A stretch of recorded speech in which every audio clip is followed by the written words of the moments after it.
Okay, with these now being full height glass doors, the French lights are mullions. This is to size and scale. Glass shelf, glass shelf, glass shelf. And then here are the mullions, vertical and two horizontal. So if you want these dimmable, we need to have low voltage wire pulled to the top. Puck light would be installed on the top of each of these uppers. And in the back of this cabinet, possibly this is the top of the back of the drawer box. So there'd be space here to mount that large magnetic dimmable driver.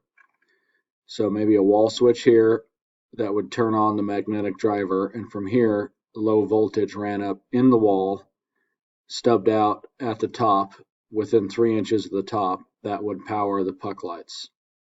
And then for all the undercab lights, you just need the electrical stubbed out at 56 inches with a wall switch controlling those transformers. And one stub out for this side from the right of the microwave over would work.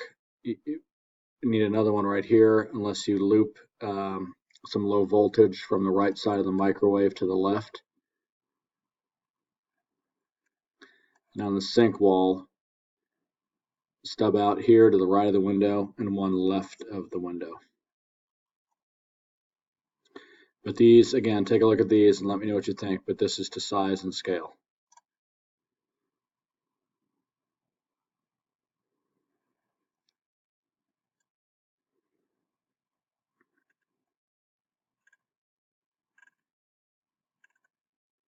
I'll try to zoom in here for you.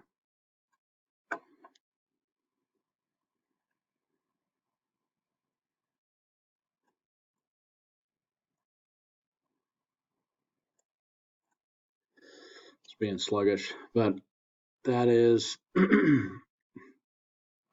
look of those. If you delete this upper, the full height doors. All right, thanks.